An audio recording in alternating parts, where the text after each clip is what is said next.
Bom dia, boa tarde, boa noite, eu sou o Ângelo Henrique Simões e você está no canal da Saga Humana. Se você é novo por aqui, seja bem-vindo.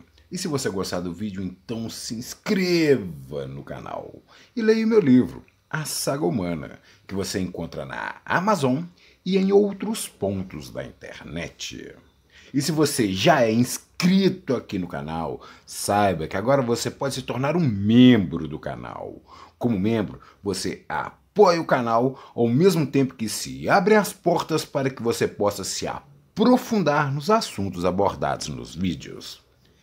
Mas sem perda de tempo, vamos logo pro vídeo da semana e, enquanto rola a vinheta, já sabe, né? Já vai deixando o seu like, porque eu garanto que vai valer a pena.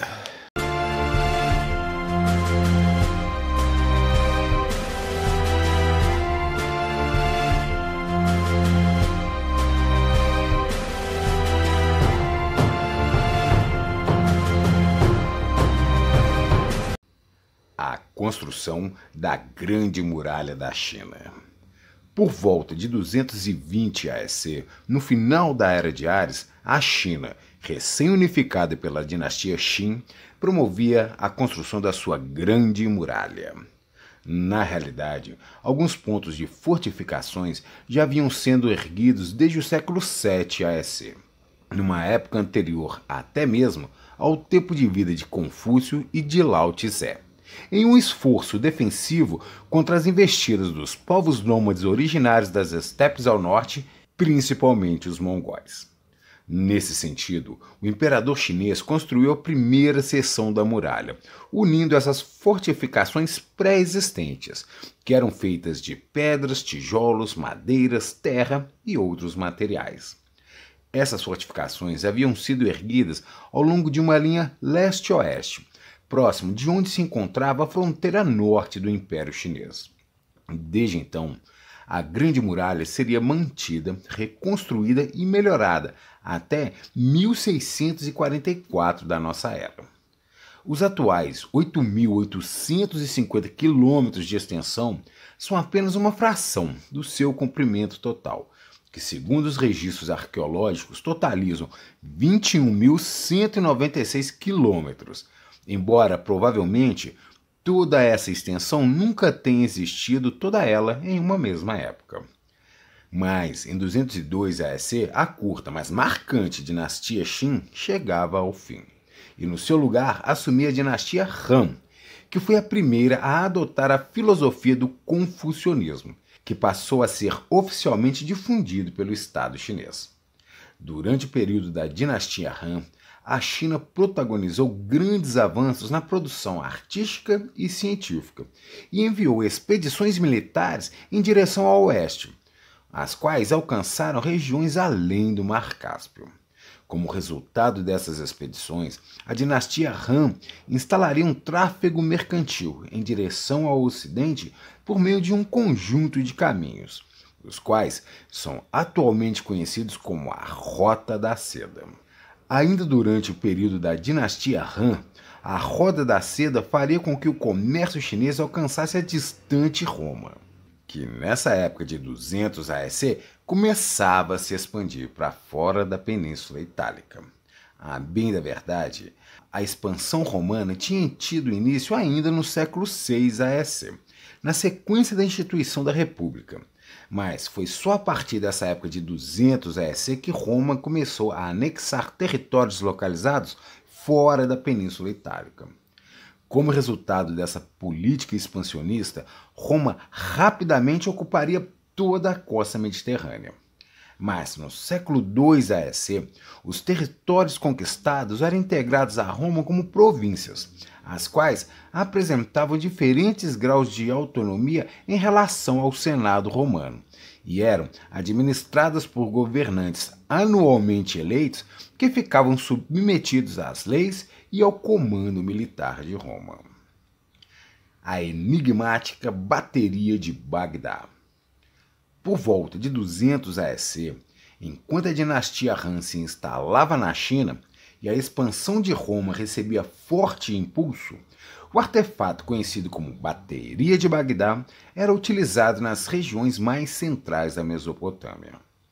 Segundo alguns experimentos promovidos na nossa época, a bateria de Bagdá poderia ter sido utilizado como uma espécie rudimentar de gerador de energia elétrica.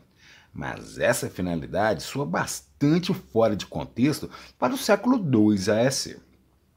A bateria de Bagdá é um artefato arqueológico formado por 3 peças, sendo um vaso de argila com tampa de betume, um tubo de chapa de cobre com fundo selado, medindo 2,5 cm de diâmetro e comprimento de 10 cm aproximadamente, e uma barra de ferro aparentemente corroída por ácido, os quais foram encontrados em 1936 próximos à cidade de Bagdá e datados como tendo sido produzidos por volta de 200 a.C. Não existem registros que indiquem qual teria sido a finalidade desse artefato. Contudo, pesquisadores modernos descobriram que colocar as peças menores dentro do vaso e enchê-lo com vinho, suco de limão ou de uva, ou mesmo vinagre, provoca uma solução eletrolítica ácida, a qual gera uma pequena corrente elétrica a partir da diferença entre os potenciais dos eletrodos do cobre e do ferro. Em réplicas modernas da bateria de Bagdá, foi obtida uma corrente que variou entre 0,8 e quase 2 volts. Adicionalmente, descobriu-se que se fossem interconectadas, essas baterias seriam capazes de produzir correntes bem maiores. Cabe destaque para o fato de que nunca foram descobertos fios condutores entre os artefatos. A avaliação dos cientistas é de que o uso desse dispositivo para a geração de corrente elétrica é fruto da inventividade moderna. Embora réplicas modernas tenham sido capazes de gerar corrente elétrica, não há nenhuma evidência concreta de que essa tenha sido a finalidade original do artefato. Confirma essa visão a completa ausência de rastros de eletrólitos e o baixo potencial de geração de energia elétrica para qualquer uso prático. Por outro lado, alguns pesquisadores menos ortodoxos suspeitam que a bateria de Bagdá poderia ter sido utilizada em conjunto com a lâmpada de Dendera, a qual remete a um curioso relevo esculpido em pedra que integra um conjunto de imagens que se encontra no Templo de Hathor, em Dendera, no Egito, e que foi datado do século VI a.C., e que, segundo algumas comparações, se assemelharia a um dispositivo de iluminação elétrica, que remete a uma lâmpada de filamento. Sobre esses e outros curiosos artefatos, que alguns autores classificam como ou partes, eu já falei nesse vídeo aqui, cujo link vai ficar na descrição desse vídeo. De qualquer forma, o fato é que a ciência ignora solenemente a finalidade do artefato que hoje conhecemos como bateria de Bagdá, o qual estava sendo utilizado nas regiões mais centrais da Mesopotâmia por volta de 200 a.C. O início da construção de Teotihuacan. Por volta de 200 a.C., enquanto os mesopotâmicos faziam qualquer que fosse o uso da intrigante bateria de Bagdá, na distante Mesoamérica, a notável cidade de Teotihuacan, distante cerca de 48 quilômetros da atual cidade do México, estava começando a ser erguida nas regiões altas onde hoje se encontra o sul do México. Teotihuacan é uma palavra em língua náhuatl, a língua falada pelos posteriores astecas, que surgiram nessa mesma região por volta do século XIV da nossa era, e significa onde alguém se torna um deus, com significado de onde os deuses nascem. Os registros astecas sugerem que esse povo encontrou inspiração para muitos dos seus mitos em Teotihuacan, mas, como é de costume, os cientistas encontram dificuldade para separar o conteúdo de valor historiográfico das construções mitológicas. De qualquer forma, as evidências arqueológicas demonstram que no início do século II a.C., os primeiros edifícios de Teotihuacan estavam sendo erguidos. As hipóteses mais aceitas dão conta de que a cidade tenha sido fundada como um novo centro religioso. mas é sabido que os seus principais monumentos foram erguidos desde a época da sua fundação até por volta de 250 da nossa era. O traçado urbano e a arquitetura de Teotihuacan demonstram que os seus construtores tinham um destacado domínio sobre técnicas de construção, matemática, geografia, geometria e astronomia.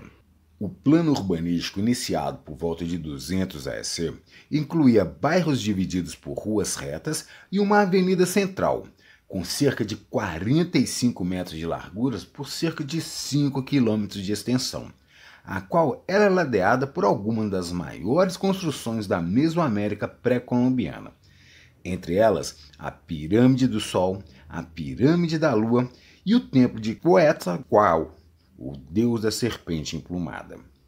O atual sítio arqueológico dessa cidade abriga algumas das mais impressionantes pirâmides conhecidas, o que inclui a maior pirâmide do continente americano e a terceira maior pirâmide do mundo, a Pirâmide do Sol, a qual ostenta 65 metros de altura e uma base de 222 por 225 metros. A Pirâmide do Sol recebeu esse nome dos astecas, de forma que o seu nome original é desconhecido. O sítio arqueológico de Teotihuacan ocupa uma área de 83 km², sendo 30 km² só de área urbana, o que inclui mais de 2.000 conjuntos residenciais e cerca de 30 pirâmides menores. A cidade é tão impressionante que, por volta do ano 500 da nossa era, ela abrigaria uma população que é geralmente estimada pelos cientistas entre 125 mil e 250 mil habitantes, o que a classificaria, no mínimo, como uma das 6 maiores cidades do mundo nessa época.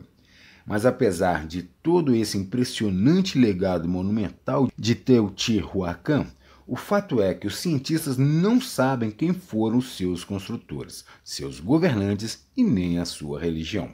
O que se sabe vem das pesquisas genéticas, as quais demonstram que Teotihuacan foi um estado multiétnico, composto por diferentes povos e etnias. Mesmo assim, as opiniões dos cientistas divergem bastante sobre quem foram os habitantes de Teotihuacan ao longo dos seus cerca de 10 séculos de história.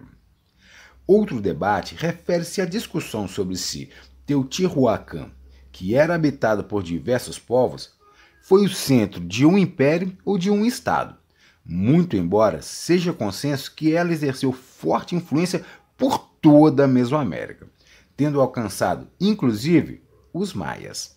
Teotihuacan atingiria o seu auge na época entre 450 e 900 da nossa era, quando os toltecas, que começaram a surgir nas regiões ao sul do México ao fim desse período, parecem ter composto grande parte da população da cidade.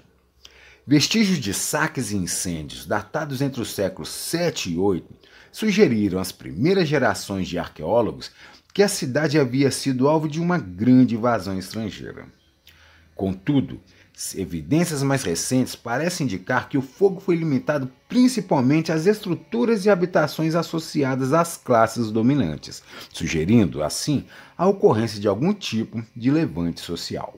Nenhum vestígio arqueológico parece indicar a invasão de uma força estrangeira inimiga, mas o fato é que esse evento marcou o início de um rápido declínio de Teotihuacan. Na realidade, a repentina destruição das cidades mesoamericanas era uma ocorrência relativamente comum, de forma que outros centros urbanos também parecem ter tido o mesmo destino. Quando a civilização asteca floresceu, já por volta do século XIV da nossa era, Teotihuacan já era uma cidade em ruínas. Mas, no início do século II AEC, essa imponente cidade ainda estava começando a ser construída, por uma população com alta capacidade de realização, mas que ainda nos é desconhecida. O Mediterrâneo. Em 146 AEC, numa época em que a construção de Teotihuacan ainda estava nos seus primeiríssimos estágios, as guerras púnicas chegavam ao fim, após mais de um século de conflitos entre Roma e Cartago, quando essa última acabou sendo destruída. Nesse ano, a vitoriosa Roma também avançou e conquistou a Grécia, a qual acabou se tornando mais uma província do Império Romano. A condição da Grécia como uma região de orgulhosas cidades e estados independentes chegava ao fim, mas o mesmo não aconteceria com a sua cultura, a qual ainda exerceria uma poderosa influência sobre a cultura romana, de tal forma que o conhecimento e os valores gregos seriam mantidos e incorporados pelos romanos. Um bom exemplo nesse sentido é o desenvolvimento da obra do grego Hiparco, o qual descreveu o movimento da precessão dos equinócios, embora tenha vivido nessa época de domínio romano sobre a Grécia. Hiparco é atualmente conhecido como o fundador da astronomia científica e o pai da trigonometria. O movimento de precessão dos equinócios, descritos pela primeira vez por Hiparco, se relaciona ao deslocamento que o eixo norte da Terra realiza enquanto se move como um peão, durante a lenta travessia das 12 constelações zodiacais, ao longo de um período de 25.920 anos. Esse movimento da precessão dos equinócios é também chamado de ano platônico, indicando que os gregos talvez já tivessem ciência desse fenômeno há mais tempo. Mas embora a cultura grega tenha bebido em fontes mesopotâmicas, ela também manteve forte contato com a civilização egípcia, que, assim como os babilônicos, foram influentes contemporâneos das gerações anteriores dos gregos. Mas, por volta de 100 AEC, enquanto o Egito atravessava a fase helenística da sua história, nas distantes regiões bem ao sul do Vale do Nilo, além de Cush, um novo e poderoso reino começava a florescer. Nas regiões onde hoje se encontram o Sudão e a Etiópia, o reino de Aksum se formava. É bem verdade, contudo, que as mais antigas evidências de formação de um núcleo civilizacional na região haviam começado a surgir ainda no século V AEC, de forma que na passagem da Idade Antiga para a Idade Média, Aksum se revelaria como uma das mais poderosas nações do Oriente Médio, quando o reino avançaria sobre Cush, a Península Arábica e regiões da Pérsia, oportunidade em que se tornaria um poderoso império. Mas por volta de 100 AEC, o reino de Aksum ainda estava apenas começando a se formar. Enquanto isso, por volta de 90 AEC, o sofisticado mecanismo de anticítera era usado na Grécia. Esse dispositivo de engrenagens era uma calculadora mecânica de posições astronômicas, usada para prever posições celestes, ciclos e eclipses, além de possuir função de calendário com os signos zodiacais. O mecanismo era capaz de calcular com precisão a órbita da Lua e dos planetas ao redor da Terra, de forma que ele também era capaz de prever eclipses lunares e solares com séculos de antecedência. O artefato original foi encontrado em 1901, junto aos restos de um antigo navio grego naufragado próximo às ilhas de Anticítera, cujos estudos posteriores revelaram tratar-se de um mecanismo composto por 27 engrenagens de bronze, organizadas de modo a representar mecanicamente as órbitas astronômicas. A maior engrenagem tinha aproximadamente 140 milímetros de diâmetro, e o seu conjunto todo teria sido provavelmente envolvido por uma caixa ou moldura de madeira, constituindo-se no mais antigo computador analógico conhecido. O fato notável desse artefato é o emprego de uma engrenagem diferencial que se acreditava ter sido inventada apenas no século XVI, além do nível de miniaturização e complexidade de suas partes, comparável às de um relógio do século XVIII. Nessa mesma época em que o mecanismo de Anticítera, o mais antigo mecanismo de engrenagens do mundo, era usado na Grécia sob domínio romano, a República Romana entrava em crise. Durante a década de 80 AEC, Sula, o cônsul romano, violou as leis vigentes e se impôs como ditador vitalício. Embora Sulla tenha devolvido o poder ao Senado, a situação política abriu um grave precedente que abalou fortemente a República Romana, quando uma temporada de guerras civis teve início. A situação evoluiu e no ano 40 EC, quando a cidade de Roma atingia a marca de 1 milhão de habitantes, a República Romana se encontrava envolvida em uma série de ações conspiracionais. Em 31 EC, a República encontrava-se decisivamente abalada, quando o regime monárquico sucessório foi adotado, o que deu início à fase do Império Romano. O reinado de Augusto, de 27 AEC a 14 EC, tido como o primeiro imperador romano, foi marcado por um período de prosperidade e expansão. Durante seu reinado, o Império Romano anexou a Península Ibérica, a Judéia, a Germânia e esticou as fronteiras até os rios Danúbio e Reno. Augusto também anexou oficialmente o Egito, o qual já estava sob domínio romano há 40 anos, colocando fim a mais de 3 milênios de história do Egito Antigo. O fim do ciclo da Era de Áries. Até onde sabemos, ao fim da Era de Áries, a maior parte do ancestral conhecimento dos antigos povos do Oriente Médio convergia para a cultura greco-romana. Partindo da sua mais antiga manifestação, surgida em Göbekli Tepe, o conhecimento foi passado para os antigos povos de etnia negra, os quais lançaram as fundações da civilização humana. Estes, por sua vez, legaram o conhecimento para uma nova geração de povos, agora de etnia branca, os quais deram origem a uma nova geração de nações ao longo da Era de Áries. Agora, no final dessa era, a bagagem de conhecimento acumulada e ampliada chegava, enfim, às mãos da cultura greco-romana, a qual figura como o berço da futura cultura ocidental cristã. Nessa época, as práticas de agricultura já tinham alcançado praticamente todas as regiões habitadas do planeta. Eram poucas as regiões nas quais grupos nômades de caçadores-coletores ainda predominavam. E foi justamente nas regiões mais inóspitas e, consequentemente, menos povoadas que as práticas agrícolas ainda não tinham alcançado. Ao fim do século I AEC, essas regiões com ausência de práticas agrícolas se encontravam principalmente no interior da Amazônia brasileira, nas terras onde hoje se encontram o Canadá e a Groenlândia, no extremo sul do continente africano, em Madagascar, no norte da Eurásia, na Tasmânia, no sul da Nova Zelândia e na maior parte das ilhas do Pacífico Sul.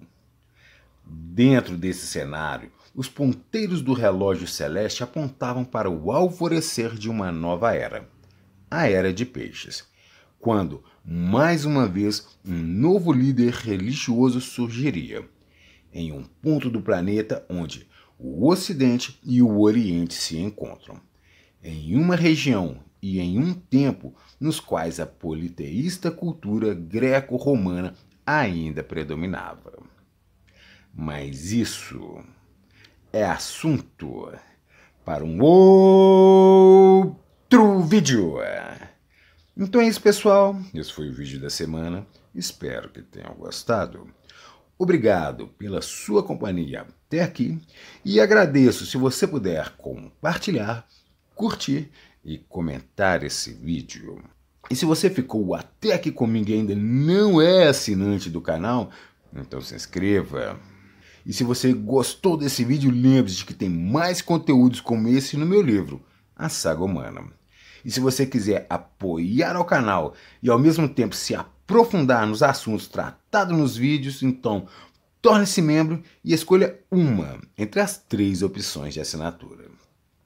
Então valeu, galera, uma boa semana pra gente, aquele abraço e até o próximo vídeo!